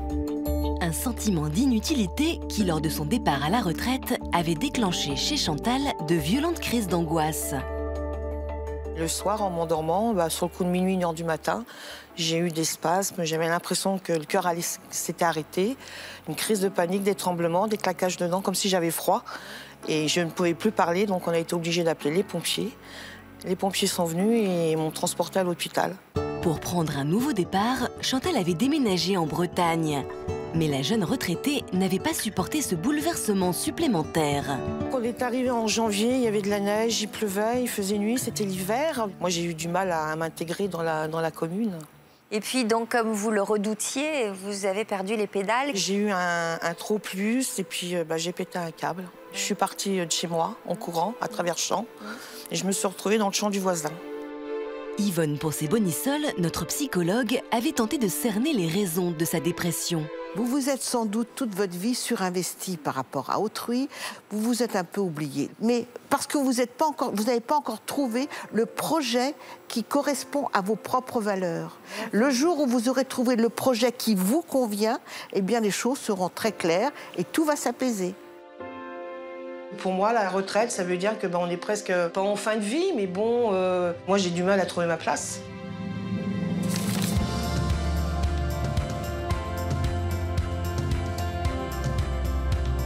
Quelques mois plus tard, Chantal semble avoir laissé derrière elle ce mal-être qui l'habitait. C'est en Bretagne que nous la retrouvons en pleine occupation. Depuis l'émission, elle s'est découvert une passion, le jardinage. Ça t'occupe bien, ça? Moi, je suis bien comme ça. J'ai mes petits trains-trains quotidiens, je fais mes trucs que j'aime. C'est vrai que tu t'es remonté vite quand même. Hein. Ouais, bah, c'est impeccable. Ça. Moi, il m'avait dit le médecin, à un moment donné, il me dit ça va s'arrêter. Hein. J'ai plus d'angoisse, j'ai plus de panique. Donc, j'ai plus besoin de prendre mon cachet. Là. Et puis là, maintenant, la retraite, je commence à la vivre pleinement. Chantal a enfin trouvé son rythme dans cette nouvelle vie. Et Patrice, son époux, s'en réjouit. C'est sûr, pour moi, c'est un soulagement. J'ai l'impression que tu es revenue la femme qu'elle était il y a 10 ans, hein, avec plein d'entrain, de l'énergie. C'est sûr que ça me fait plaisir de te retrouver. Hein. Désormais, le couple peut faire des projets. Et justement, Chantal avait un vieux rêve qu'elle compte bien réaliser. Patrice, tu peux venir 2 secondes, s'il te plaît? Il y a des départs en ferry, ils arrivent ici à Waterford. Oui, c'est ça. C'est ça? Oui. Si Chantal tient absolument à faire ce voyage, c'est parce qu'à présent, elle n'a qu'une envie, vivre pleinement. Moi, ça fait 15 ans que j'ai envie d'y aller et je sais que j'irai. Je sais pas quand, mais j'irai. Bah, c'est bien que tu as retrouvé des projets. C'est pas que j'en avais plus jusqu'à là, mais bon, comme j'étais pas bien, je laissais tout tomber, quoi. Et puis là, bon, c'est reparti, donc c'est bien la retraite, hein. Ça a du bon. Avant de partir loin, Chantal profite au quotidien de son temps libre. Aujourd'hui, direction le terrain de football de son village, où elle retrouve son fils. Ça va, mon fils? Ça va? Bah, ça va et toi? Ça va. Tiens. Ça le chien? Bah oui, il est venu avec moi. Tu as promené? Ouais. Va, continue! Théo, demande-lui, aide-le! C'est bon, t'es dedans. Voilà, impeccable. Voilà. Redevenue curieuse, elle se prend même au jeu, pour le plus grand plaisir de Jonathan. Et maintenant, 3 touches de balle. C'est quoi, 3 touches de balle? Bah, ils ont 3 touches maximum par joueur. Ah d'accord, ok. On pourra la toucher un peu plus, quoi. D'accord. C'est la première fois que je viens là, on va voir. Ouais. Puis je vois comme ça comment tu les entraînes. Bah, c'est bien. Ouais, depuis le temps que tu disais que t'allais venir. Ah bah oui, bah voilà. Ah, voilà, maintenant c'est fait. T'es content que je sois là? Ah oui, ça me fait plaisir que tu sois venu. Oui, ma mère, elle a beaucoup changé. Elle est plus épanouie qu'il fut un temps, oui. Pour moi, le fait qu'elle soit venue me voir avec les enfants, ça prouve qu'elle va de mieux en mieux. Ça m'a fait plaisir de partager ce moment avec elle. Ouais. Voilà. Voilà. T'es un bon entraîneur. Alors,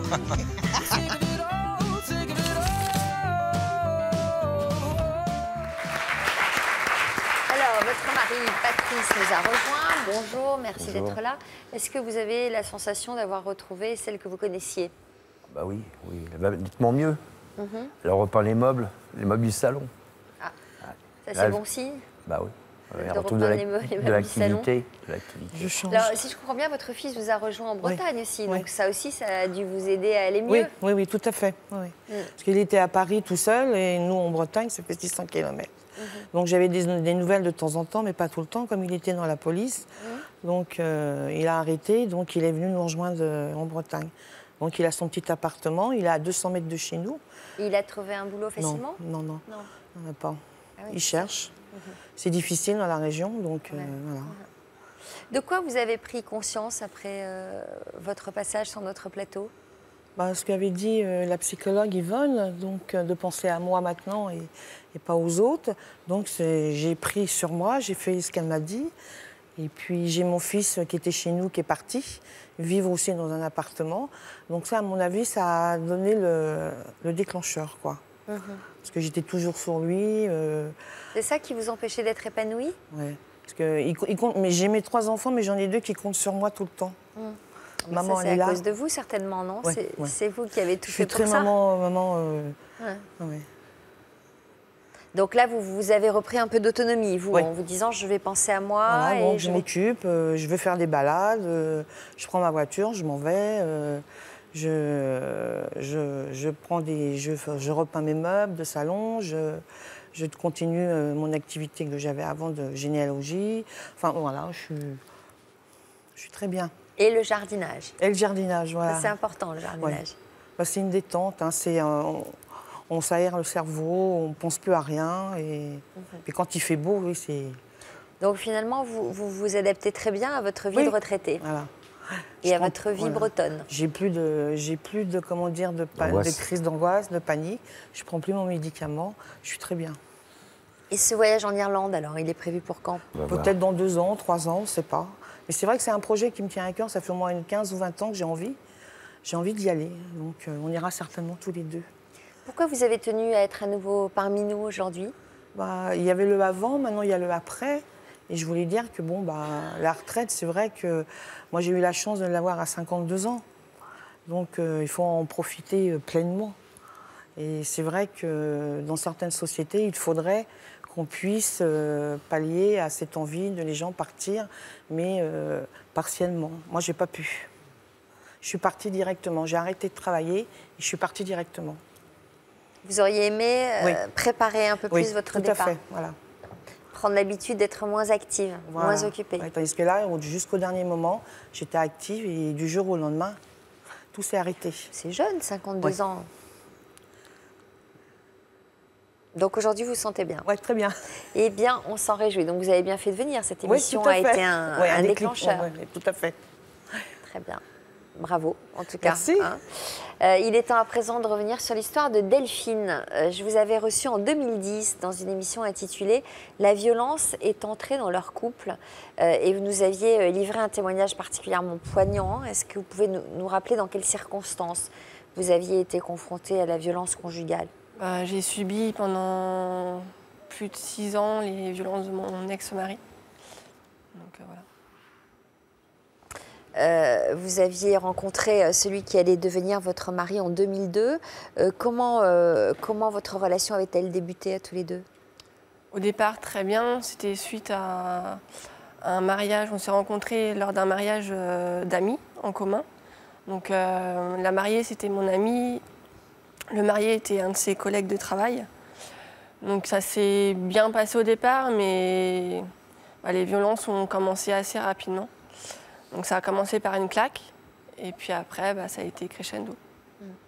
Donc c'est des violences physiques et psychologiques? Ça a été tout. Physique, psychologique, financier.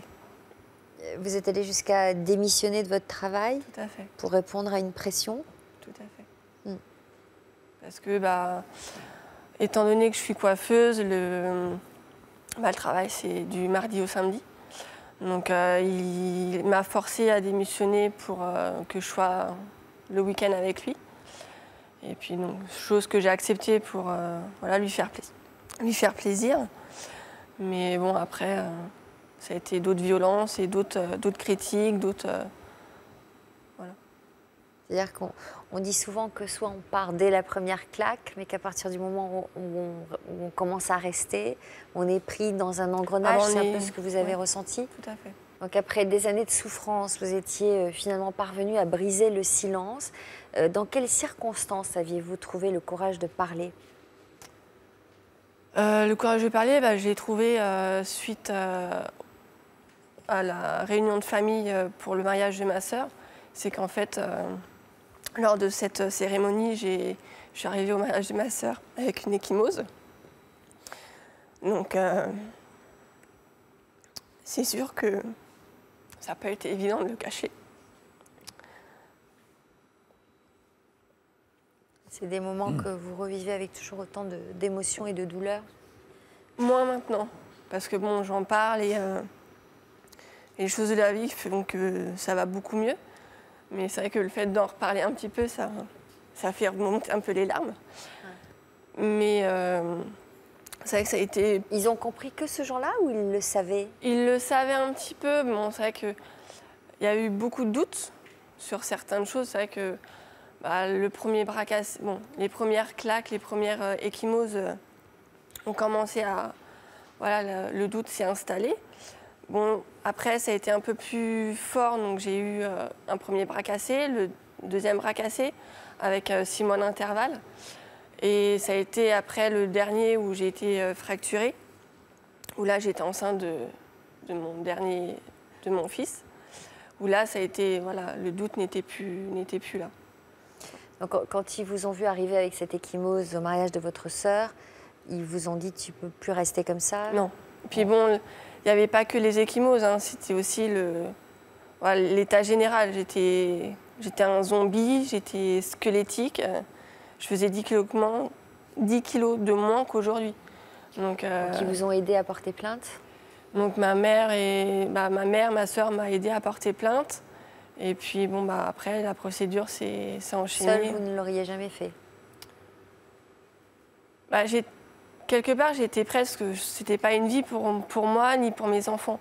Je ne pouvais pas continuer à faire subir ça à mes enfants. Donc c'est vrai que par l'aide de ma famille au départ, et mes amis aussi, j'ai pris le courage de partir. Après 6 années donc passées à subir la violence de votre conjoint, vous avez donc trouvé la force de vous libérer de son emprise. Et par la suite, il vous a fallu reconstruire votre vie de femme. Alors, à quoi ressemble désormais votre quotidien? C'est ce que nous allons découvrir dans ce reportage. Rain it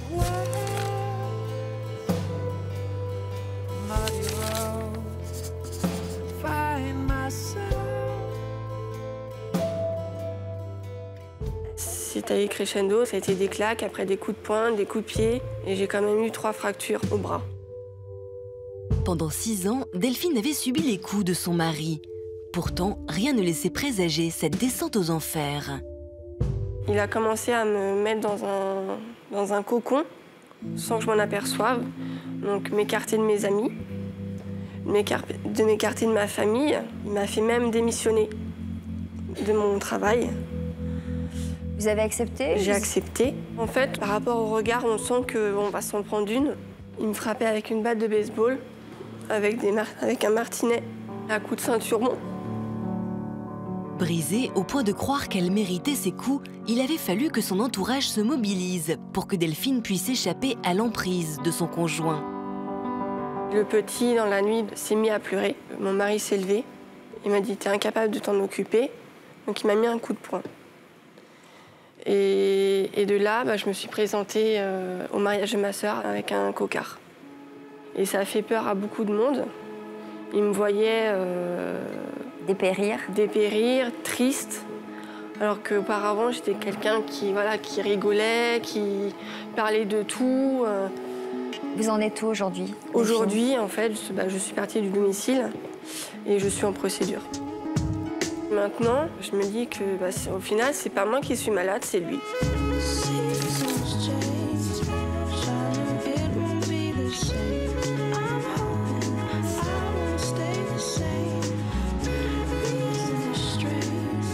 Quatre ans plus tard, Delphine a repris son travail de coiffeuse.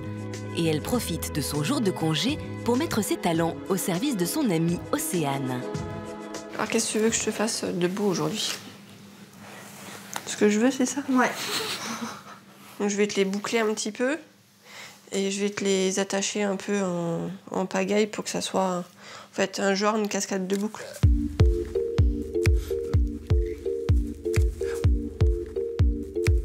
T'es rapide? Oui. 15 ans d'expérience quand même. Ça commence à chiffrer.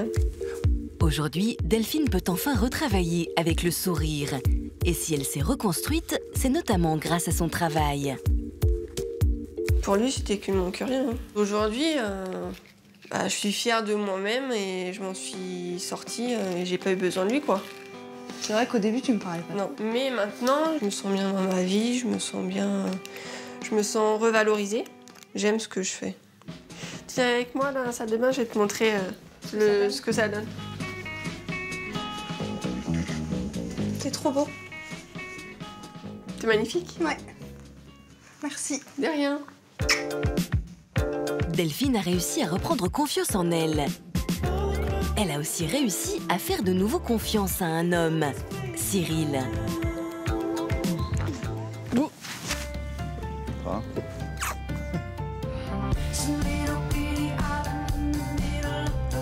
Tiens, t'as vu cette maison?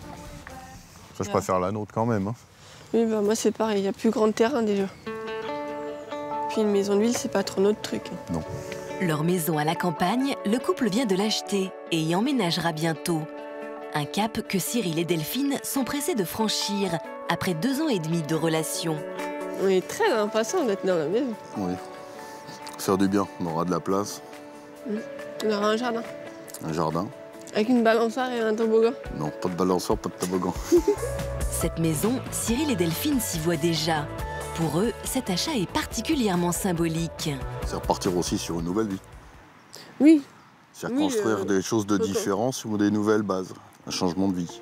Au départ, je pensais pas pouvoir rouvrir mon cœur. Après. Cette confiance aujourd'hui, tu l'as quoi. Ah bah oui, c'est sûr que j'ai découvert une relation où c'était dans le respect, dans le dialogue, dans la confiance, qui me rend heureuse. C'est vrai ce mensonge. Ah, c'est pas un mensonge, c'est la vérité. Désormais libérée, Delphine a aussi retrouvé une vie sociale. Ça va et toi? Pour ses amis, Armel et Grégory, Delphine n'était auparavant que l'ombre d'elle-même. Au bout de 3 ans, c'est bien, t'as bien avancé et tout. Enfin, moi, je suis super étonnée et super contente. Bah déjà, on se parle plus. Ah oui. Mais juste ça, on s'appelle beaucoup plus. Je me lâche maintenant. T'as raison, ça te va bien en plus. C'est vrai que j'ai commencé à retrouver du travail. Après, bon, voilà, j'ai essayé d'ouvrir mon cœur. Aujourd'hui, c'est sûr que oui, j'ai avancé. Moi, j'ai redécouvert une Delphine que je connaissais pas. C'est quand même grâce à vous si je suis là aujourd'hui, quand même. Donc, bah, je voulais vous remercier. Toi, Armel, toi, Grégory, et toi, moi.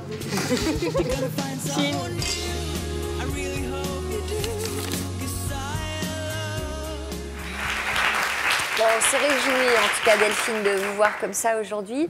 Quel souvenir vous gardez de votre premier passage sur notre plateau? Le souvenir que j'ai du premier passage, c'est vrai que j'étais pas toute seule à être dans ce cas-là. C'est sûr qu'il y a eu différents, comme là aujourd'hui sur le plateau, il y a différents couples qui vivent à peu près la même chose. On savait que ce qui m'a énormément touchée, c'était le public quand j'ai énuméré les objets avec lesquels mon ex-mari me tapait. C'est vrai qu'il y a eu un blanc de chez blanc. Mais c'est vrai que ça a été une belle aventure.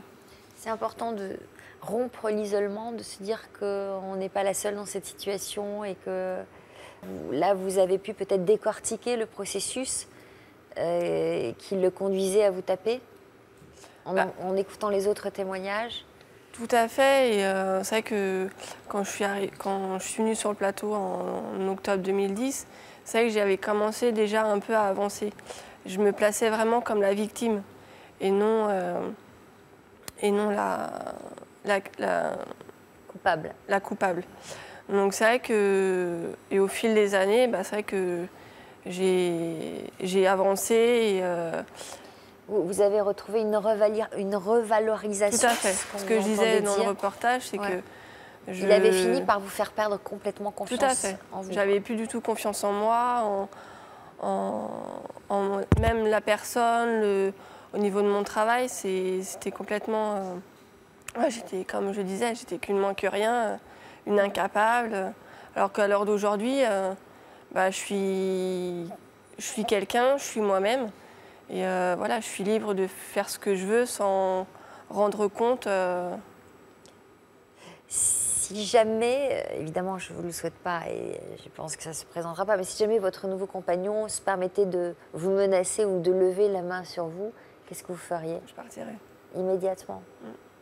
Je ne veux pas du tout revivre la même chose. Et à l'heure d'aujourd'hui, on est comme tous les couples, il y a des disputes, mais ça a toujours été des petites disputes de rien du tout. Après, c'est vrai que moi, j'aurais tendance à... Comme je veux pas que ça recommence, je suis toujours sur la défensive. Donc j'aurais tendance à montrer un peu les crocs et les griffes. Mais... Vous nous avez confié que quand vous êtes parti du plateau, vous avez eu l'impression de repartir à zéro dans votre vie. Oui, parce que c'est vrai que j'étais quand même quelqu'un de différent. C'est vrai que il m'a tellement bouleversé la tête et cassé complètement que oui, il fallait trouver un nouveau départ. Vous avez porté plainte? J'ai fait une main courante et c'est le procureur de la République qui a porté plainte pour moi. Est-ce que vous diriez qu'aujourd'hui, vous êtes parvenu à tourner la page? Tout à fait. Tout à fait. Donc on a vu, donc, vous partagez la vie de l'homme que nous avons découvert dans le reportage. Quels sont vos projets à tous les deux? La maison. Donc là, que vous avez acheté ensemble? On a acheté ensemble, oui, tout à fait. Pourquoi avez-vous accepté de revenir sur notre plateau? Pour montrer aux femmes qui sont battues ou qui ont été battues, c'est que on peut s'en sortir malgré tout. Vous leur conseilleriez quoi, vous qui avez subi si longtemps, qui êtes devenu l'ombre de vous-même suite aux manipulations de votre ex-mari? Qu'est-ce que vous leur diriez à ces femmes-là qui vous regardent peut-être aujourd'hui isolées et démunies? Qu'il faut avoir la force de partir. Après, c'est vrai que toutes les femmes n'ont pas eu la chance que moi j'ai pu avoir, d'avoir mes amis et ma famille qui m'a soutenue et qui m'entourent encore aujourd'hui. Est-ce que vous aviez fait des tentatives de départ auparavant, avant cette fois-là? Non, pas du tout. Ça a été vraiment subitement, du jour au lendemain. Ma mère, elle est venue me chercher et je suis partie avec mes affaires et mes enfants. Bravo en tout cas pour votre courage et bravo d'avoir à ce point repris les rênes de votre vie. Et puis on vous souhaite de trouver de la douceur dans votre avenir commun. Je vais vous demander à tous les trois de signer le grand livre de l'histoire continue. Merci. Merci à tous pour votre confiance et pour vos témoignages. À bientôt. Tout de suite, le sommaire de notre prochaine émission. Bon après-midi sur France 2. Merci.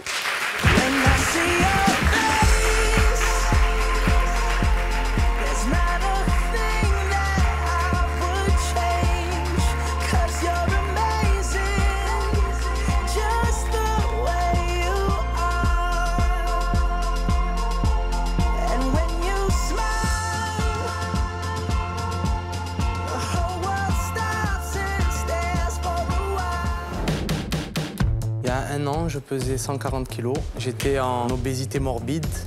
Ils ont perdu des dizaines de kilos. Vous avez perdu 40 kilos oui. En 7 mois. En 7 mois. Vous allez jusqu'à 120 kilos pour 1m66. C'est il y a un an et demi, ça. J'ai perdu exactement 60 kilos. Ouais, c'était moi. Ça paraît pas, mais les 80 kilos étaient bien là. Une transformation physique, mais aussi psychologique. Ça a changé du tout au tout parce que j'étais enfin moi-même, mais en même temps, il fallait que je me réhabitue à mon nouveau corps. Aller faire les magasins, aller dans les tailles, on va dire, normales, c'était trop bien.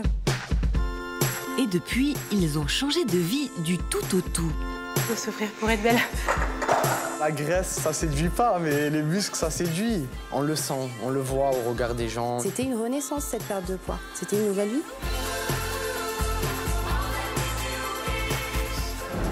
Vous aussi, vous pouvez témoigner sur notre plateau. Alors que vous deviez vous marier dans quelques mois, vous ou votre fiancé avez annulé la cérémonie au dernier moment. Votre conjoint est parti pour une autre juste avant votre mariage. Alors que vous étiez sur le point de vous marier, vous avez dû faire face au décès de votre conjoint. Tout était prêt pour la cérémonie, mais vous avez fait machine arrière. Aujourd'hui, vous n'avez aucun regret, ou à l'inverse, vous ne vous pardonnez pas d'avoir tout annulé. Vous aviez déjà acheté votre robe de mariée, mais finalement, elle n'a jamais servi. Vous l'avez donc revendue, ou au contraire, vous n'avez pas pu vous en séparer. Pour nous raconter votre histoire, contactez notre équipe au 0820 16 30 15 ou connectez-vous sur notre site, rubrique Toute une histoire. Je suis allée chez le docteur, il a dit je vais faire une échographie et il me dit t'es à 8 mois et demi, t'accouches. Elles ont vécu une grossesse particulièrement mystérieuse. J'ai fait un début de grossesse. J'ai su le vendredi que j'étais enceinte et j'ai accouché 48 heures après, le dimanche. Des phénomènes troublants, difficiles à expliquer. Les nausées, la fatigue, l'absence de règles. Et j'avais aussi le ventre qui s'arrondissait. Donc vous êtes allé voir votre médecin? Il me dit mais t'es pas enceinte, t'as développé tous les symptômes, tu fais une grossesse nerveuse. Mais aussi des grossesses miracles. Ça fait 5 ans qu'on me dit que je ne peux pas avoir d'enfant, que c'est impossible. Et là, elle met la sonde sur mon ventre et apparaît un petit bébé. La science a quand même ses limites. Il faut quand même toujours y croire parce qu'il y a de belles choses qui peuvent arriver. Les mystères de la grossesse, c'est bientôt dans toute une histoire. Je pense que quand on a des rêves, il faut s'y accrocher et que la vie trouvera le moyen de les réaliser. Mais voilà, pas toujours comme on l'a imaginé au départ, mais il faut s'y accrocher.